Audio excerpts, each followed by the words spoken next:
Hello and welcome to Advantage Point, the series where we unpack how smarter systems and sharper thinking create strategic advantage. This season, we're focusing on an interesting crossroad, health and technology, especially where access and outcomes depend on getting the systems right. And here are a few numbers to set the stage. The CDC reports that over 1 in 5 adults in the US live with a mental illness, yet nearly 60% of adults with a mental illness receive no treatment at all. And research shows that missed appointments cost the US health system tens of billions of dollars annually in both wasted resources and lost care opportunities. So the question is, how do we make mental health care more accessible, more efficient, and more impactful without burning out the clinicians who deliver it?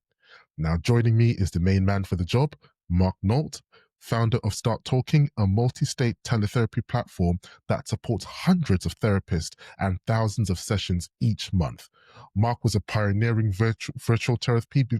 Mark was pioneering virtual therapy way before COVID forced the market on land. So he had insight or foresight, really, in that regard. Mark, welcome to the Advantage Point. Yeah, thank you for having me. I appreciate it.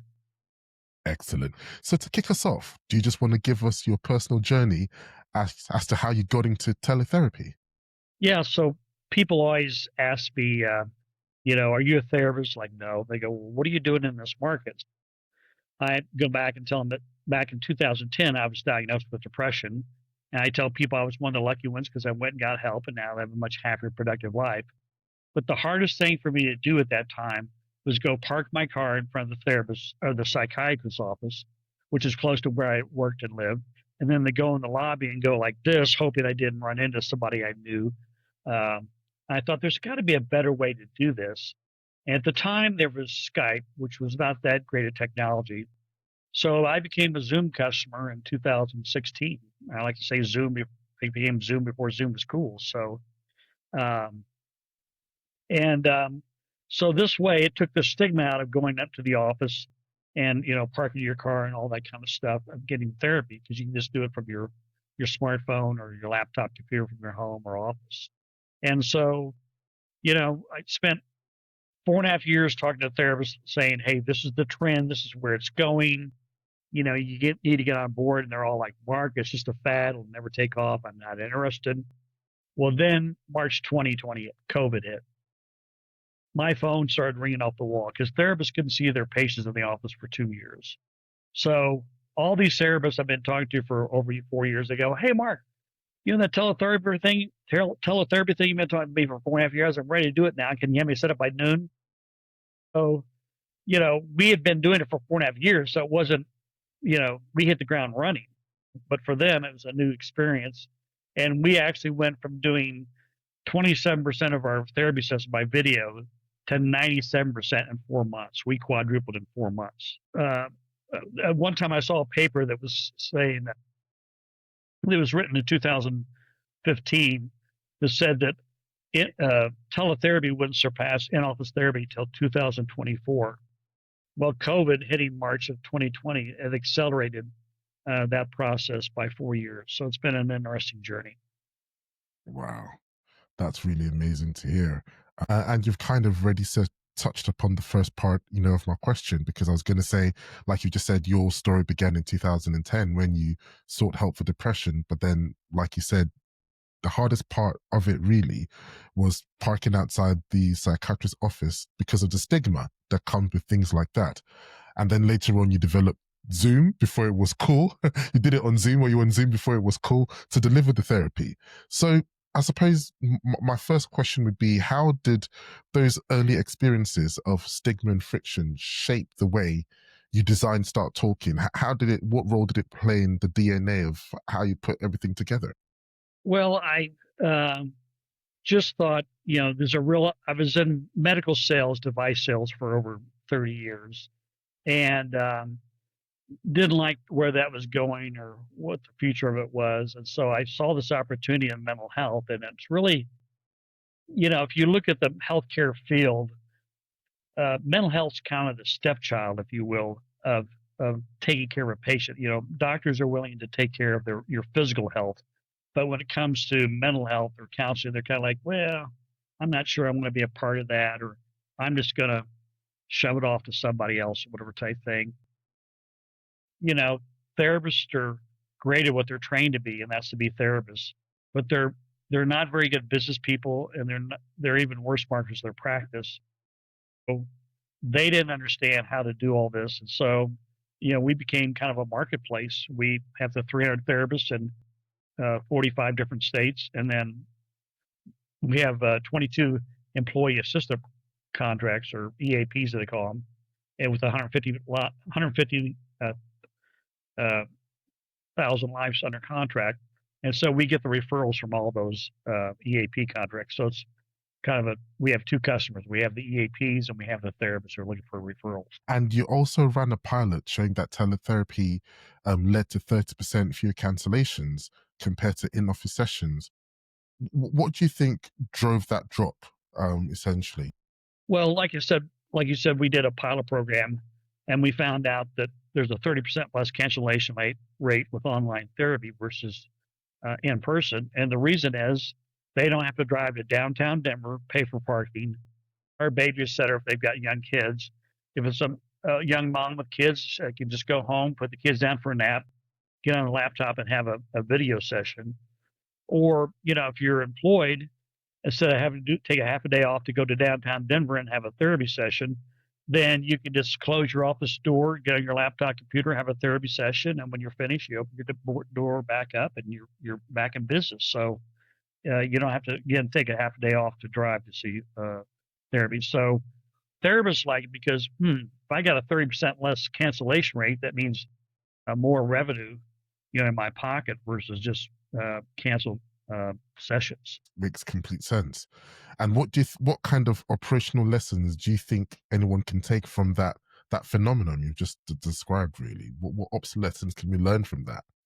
It's been interesting now on the backside of COVID, so to speak, when I talk to therapists and I ask them, I said, what do you, now that you've been doing it for, more than 2 years past COVID, what do you think about it? They go, well, I really wasn't in favor of it before, but now I like it. And I was able to cancel my long-term office lease. I don't have to pay $1,500 in rent every month to have an office. And also, they can be licensed in multiple states because they don't have to have a physical office there anymore. Sure. So I've seen a lot of therapists who are licensed in 10 to 15 different states, and they're doing Zoom sessions. I've got two therapists that live full time in an RV and go on the up and down the East Coast from New York to Florida doing therapy sessions. And I said, well, what about the Wi-Fi? They go, well, in these RV parks, the Wi-Fi is very good. And one of them's got Starlink, so no matter where they are in the world, they can do that. Just easily. Yeah. Yeah. And so, I think people are more comfortable being in their own surroundings, their home or maybe their office, and talking about their most interpersonal things versus going to a strange office and talking about that. So there's something about being in your home setting that makes you feel more comfortable, and it takes the stigma out, and the patients are more willing to share their most inner feelings. That makes sense. Of course, makes perfect sense. Now, moving on to the next question, why don't you give us a snapshot of where Start Talking is today? So, like the size of your therapist network, the number of states you cover. I know we've already mentioned it already, but I wanted to have a recap. So, the size of your therapist network, the number of states you cover, the type of clients you serve, and what does a great week look like in your world? What look like? Oh, great week, like a fantastic week in week. terms of business, Yeah. business-wise. So again, we have over 300 therapists located in 45 different states. We're doing about 1,300 therapy sessions a month. Most of these patients, because they come from employee assisted programs, they've just had a life stressor. In other words, like a death in the family, a divorce, or something like that, and they just need 5 or 8 sessions to kind of get recalibrated back on their feet, and then they're fine. So, if you take the general population, 80% of the mental health issues are mild to moderate depression or anxiety. Well, those easily can be handled by video. Now, if you're a patient that's bipolar, schizophrenic, No, those patients need to be seen in an office setting. That's a more serious thing. But with, mild to moderate mild to moderate depression or anxiety, it can be done by Zoom easily. And then we got the 22 employee assistant contracts, EAPs, and then we're getting into insurance, and we're going to be accepting insurance. So it's been a. I started here with 8 therapists here in Colorado 8 years ago, and like I said, we're over 300 therapists in 45 different states. Sounds like you're doing a good job, basically, Well, I hope which is so. good.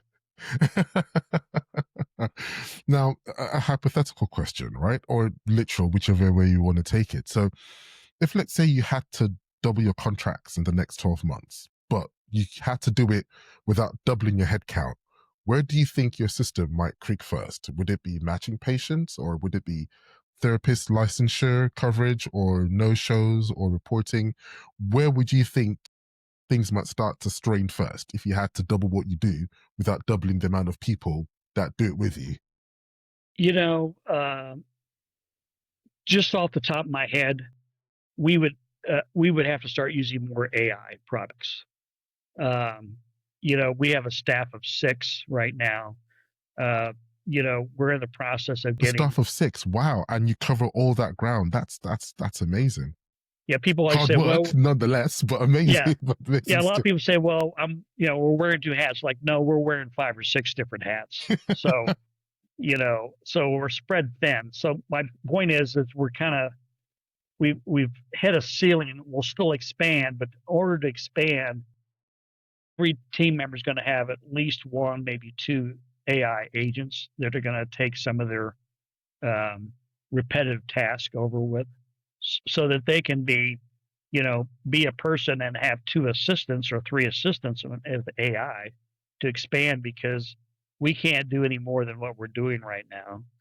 Um, so having those AI agents to be assistants will be helpful. And then also we just implemented AI answering service, where it actually asks all the information of the patient, like what state do you live in, what insurance you have, Blue Cross Blue Shield, what do you want to see for depression? And then it goes to a live agent to schedule an appointment. So before we were just getting emails and we were trying to set up appointments, or, people leaving voicemails, and it's just not a expandable or scalable system to do it that way. So AI has played a part of that. And so we're going to be implementing more AI tools, and it's a huge opportunity in mental health. It's really not been touched yet. Sure. And I suppose so. Have you guys started implementing AI agents, or is it kind of next on the agenda of what you're looking to do? We're in the process. We've actually, from our 6 team members, we've asked for job descriptions, and what, if and of those things, what you have to do, and then what Yeah. is the process to do that, so we can see the Right. repetitive motion of that to do the AI agent. So we have our CTO developing that platform, so that each person will have at least one, if not 2, AI agents. Okay, okay. And you said it yourself.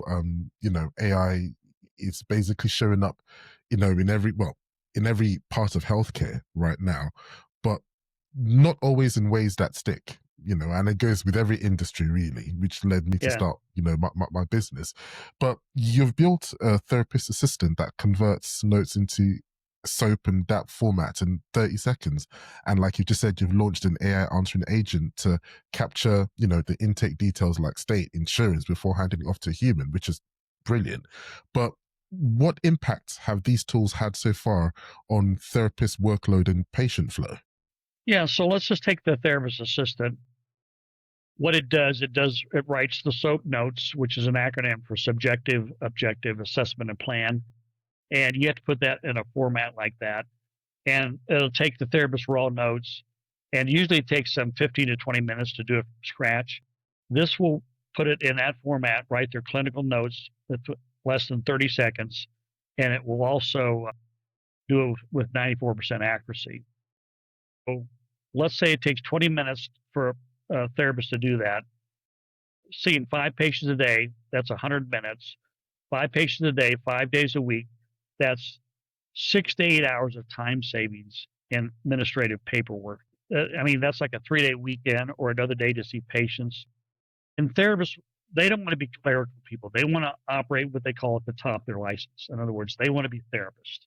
They don't want to be, administrative filing claims or doing paperwork and doing clinical notes. So that's been more productive. And then they can, if they choose, they can see more patients because of that. And so uh, typically, if you see a therapist on a 40-hour work week, they'll have 22 sessions.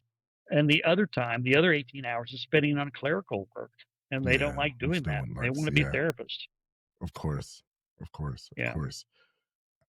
And still on that, sort of pulling on that string, how do you make sure that these therapist assistance notes meet clinical and compliance standards before they're submitted? Does it need to be humanly checked, or does Great the question. system do it for you?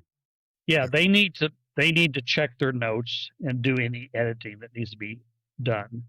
And and they have to sign the notes. So once they sign it, that means that they've approved it. So yeah, yeah, they have to make sure there's not change. And it's interesting because when we first developed this, or I developed the program, and so we had a couple therapists test it. Well, it was hallucinating, and so like a therapist, the clinical note says, "Well, the patient wouldn't look me in the eye."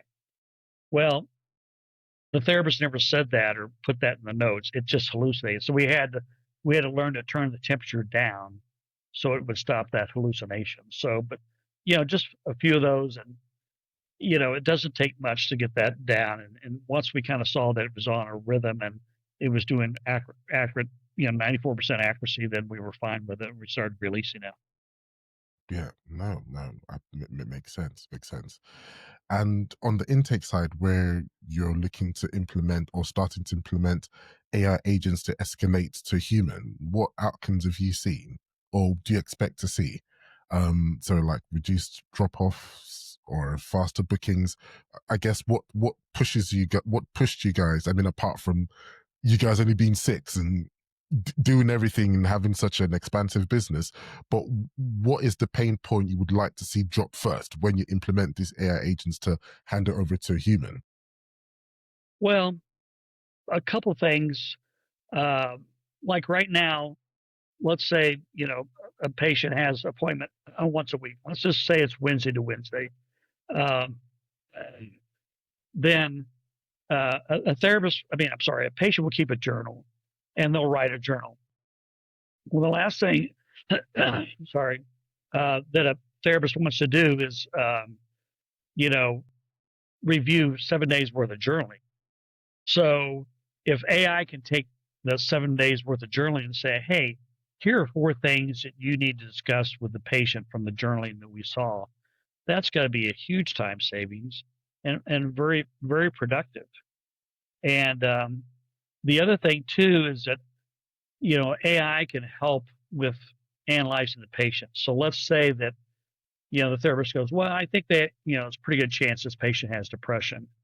Well, um, you know, AI may say, well, yeah, there's an 80% chance that this patient has depression.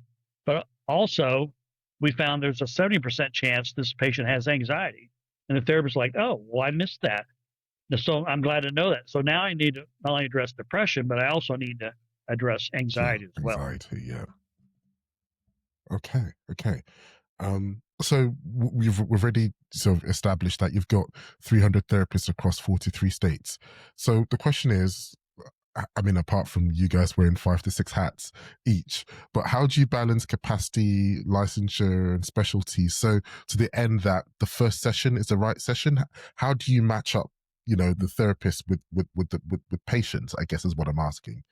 Yeah. So, well, each on the website, each therapist has their own profile, and they write maybe 3 or 4 paragraphs about their philosophy on therapy and all that stuff. So a patient can look at that. And then I'll also have a category which mental health issues they address, depression, anxiety, or whatever it might be. So they can see that, oh, they do address the issue I'm having. And then some of the therapists, not all of them, a lot of therapists will offer like a 15-minute phone call conversation to see if it's a fit or, Okay. Okay. if it works that way. Yeah. Okay. Okay. Makes sense. And what's your current playbook for reducing no shows and late cancellations? Do they still happen? So no shows? Yeah, they still do. A couple of the EAPs, they actually pay for no shows. It's not at the full rate, but it's usually 50%. So that's helpful, but a lot of them don't. If a patient keeps missing therapy sessions, then a therapist can report them to the EAP and say, hey, listen, they've canceled 3 times now, and this can't continue on. And they'll have a discussion with the patient. The EAP will say, hey, you set these appointments, you need to make sure you make them or type thing. Yeah. Okay. Okay. And if, for example, hypothetically, I flew to Denver, and I shadowed you guys for a week. In terms of your ops, what workflow still feels the most manual to you? Is it so for eligibility checks, billing, onboarding, outcomes reporting? Which one feels the most manual to you guys at the moment? It's still filing insurance claims. I mean, it's so antiquated, and sometimes with insurance claims, if there's 3 things that are wrong with the claim, the insurance company will tell you one thing, but that you correct that, but they won't tell you the second or third thing till after you've done, something. So and some people say they purposely do it that way so they can delay paying the claim. And there's programs and services out there that are better about coding for billing that will alleviate a lot of rejection, initial ejections, and all that stuff. So I think AI is going to play a bigger part of that and take filing a claim, especially with insurance companies. With having AI kind of check it, so it's going to be fewer and Yeah, fewer rejections. yeah, okay, okay. And again, I always say this at the top, at the start of each podcast, but I guess I got sucked into a conversation earlier and I didn't say it. But again, guys, like I always say with the guests I bring on, I don't let them know the questions in advance. So everything you're getting from Mark is literally raw and unfiltered. You're getting his experience and expertise unfiltered. So I assure you he's not reading from a script anywhere because he doesn't know the questions I'm asking. And I'm sure you agree that he's doing a fantastic job. But yeah, to segue back to our conversation. And I know when we spoke sort of initially, because before the podcast, we were talking about sort of Google ads and SEOs and things along those lines in terms of attracting clients. So what would you say would be your strategy now for attracting new clients? Well, Whether is it content partnerships, paid ads still? What's your kind of your diet, if you yeah. know what I mean?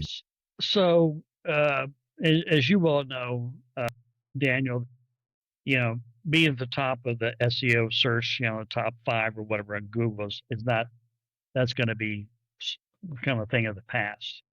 So it's going to be how fast does your website load up so that when AI or ChatGPT or whoever's trying to find information about mental health counselors, that your website loads up fast so they can bring the information. So we want to make sure that Google Ads, it's you know uh, we've done that. We spent a fair amount of money. We don't feel like we got referrals, but it was very expensive. So I think there's probably a better opportunity with AI and figuring out the marketing than just doing Google Ads, and that's kind of what we're Sure, looking at as well. sure, sure, sure. Um, and just to follow up on that, so let's say a benefits leader types into AI search, or in fact Google these days, because like you rightly said, once you type into Google, the first at the top of the page is what the AI response would be. So if a benefit leader types into AI search, teletherapy, I still can't get it right. Teletherapy Teletherapy. for yeah, there you go. What you said, for shift workers with childcare constraints. I suppose. Okay, let me ask it this way: what's the one top piece of content that you would want a benefit leader to know about the services that you offer? For example, if you know what I mean, what makes you guys stand out? What would you say is your area of expertise? in that along Well, those lines? um, it's really simple. We ask all our therapists to have availability in 5 days or less. And in this market, that's huge because you'll find therapists, and God bless them, but they're booked out for 6 weeks, and that's just not acceptable. I mean, if you're suffering from some mental health issue and you got to be seen, you can't be seen for 7 weeks or something like that. That's just unacceptable. A lot of stuff can happen. So, all our therapists have availability in 5 days or less, and they also put different times of availability. It's not like they're just saying, I only do Tuesdays and Thursday afternoons from 1 to 4. They're doing 5 days a week, sometimes 6 days a week, sometimes in the evenings because people can't do it during work hours, they have to do it in the evening. So I think just having availability of the therapist is a huge thing because right now there's a shortage of therapists, and there's not enough therapists. There's only like 500,000 licensed therapists in the United States with 330 million people. Wow. And just to cut in there, what's the reason for that? Is it kind of like rigorous to get, or is it that people just aren't interested? Because it seems like it's a huge market. I mean, not to commoditize human beings, but it seems like there's loads of opportunity. So why there's such a huge There's disparity? Yeah, there's several reasons. One, therapists get burnout. Mm, Um, you know, Me personally, I don't think it'd be a therapist. I don't think I could listen to people's issues or problems all day without kind of, absorbing some of mm, that or getting to of you. course. And that's part of the problem. Um, you know, uh, Also, a therapist has to go to school to get a psychology degree, and then they have to become licensed. Well, in order to become licensed, you have to be under supervision. It varies by state. It can be as low as 500 hours under supervision, or some states require over 3,000 hours. Well, if you're talking about 3,000 hours, you're looking at 2 years before you get fully licensed. Well, a lot of people don't want to go through that, and I understand. And you're paying that supervising therapist, a fee for them to Oh, supervise you. oh wow. And when it Okay. comes to EAPs, a lot of EAPs won't accept therapists that are under supervision, or if they do, they pay them a lesser amount or something like that. You got to really be dedicated and wanting to do it. It could be, you go to school and it could be another 2 or 3 years before you get completely uh, certified or under supervision to be completely licensed to be able to practice by yourself or solo, rather. Okay. No, thanks for expanding on that for us. So let's say hypothetically speaking, an investor came along, right? Wanted to invest to help you guys scale, et cetera, et cetera. What kind of three metrics would you insist on a dashboard so that the potential investor could see how healthy you guys are?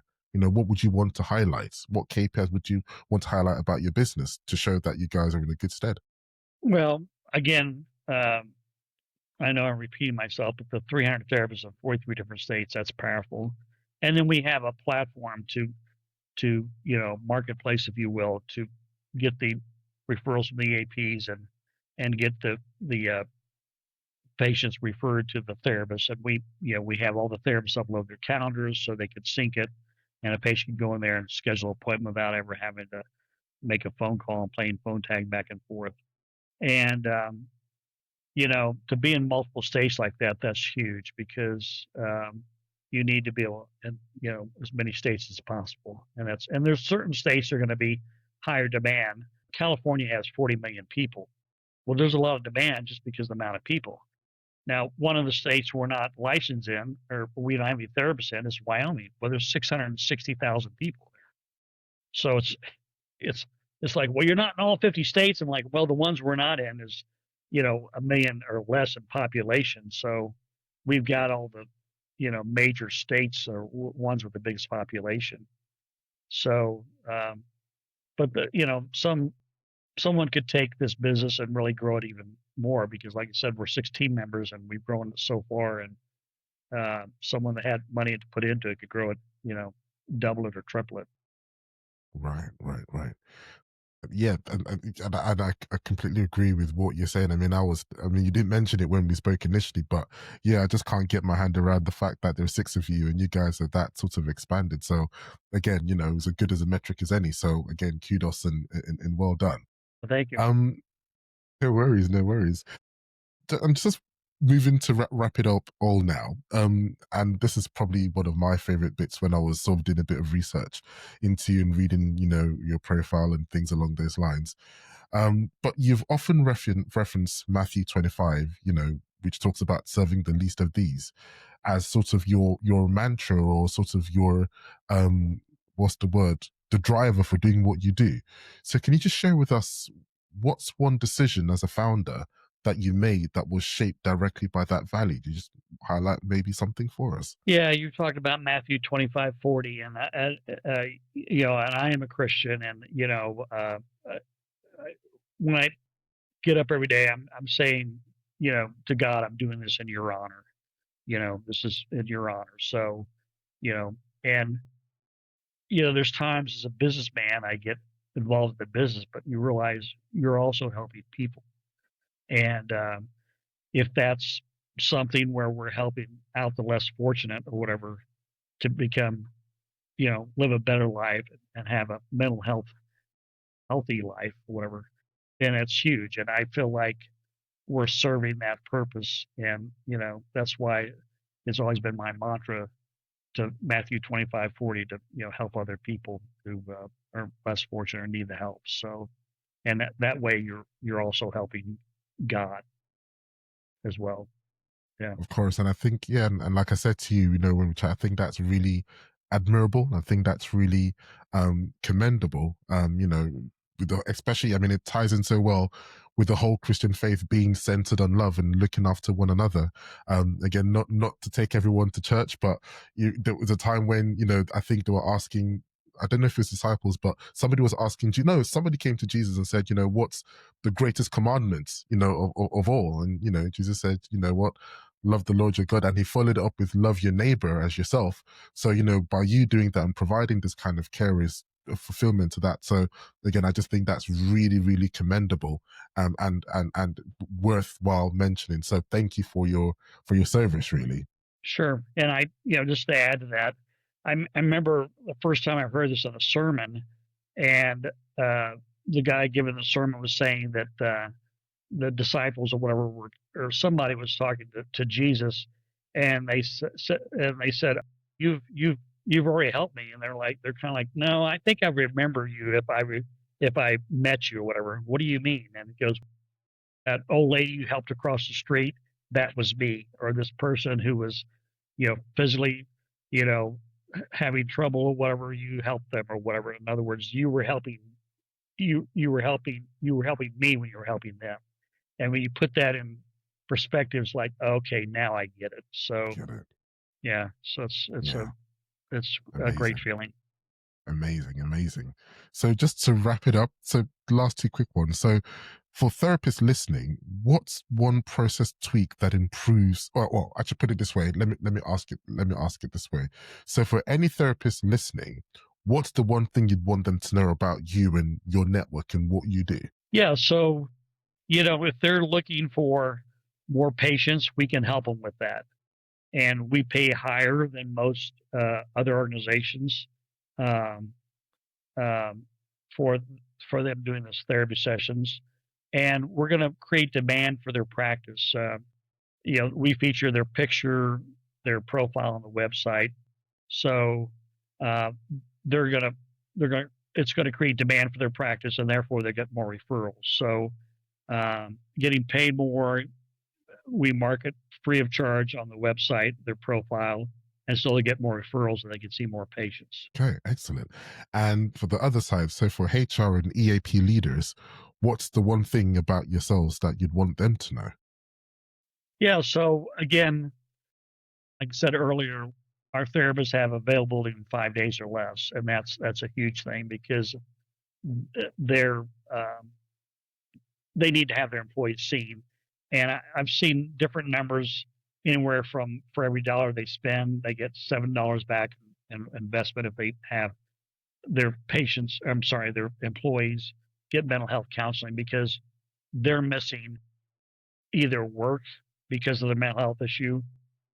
So they have absenteeism, or they have, presenteeism. In other words, they're at work, but they're just staring at the computer screen and they're not really focusing or concentrating. So they're really not productive. So, if you talk to a CFO or HR person, say, hey, for every dollar you spend in counseling, you're going to get $7 back in investment. I'm like, hey, Mm, I'm on board with that. yeah, of course. Typical CFO faction, Yeah. Yeah. If typical you talk CFO numbers, behavior. yeah. Yeah. Yeah. They get it. Awesome. Yeah, absolutely. Yeah. Yeah. Mark, time has absolutely flown by, and this has been so fantastic. Thank you very much for joining us and making the time to join us. So, for those listening, you can learn more about Mark and the fantastic work he does. We're going to start talking.io. And unfortunately, that's it for today's episode of Advantage Point. So, if you found this useful, please share it with your team and subscribe for more conversation on how leaders like Mark are scaling impact with AI. Until the next time, thanks for tuning in and have a great day. Goodbye.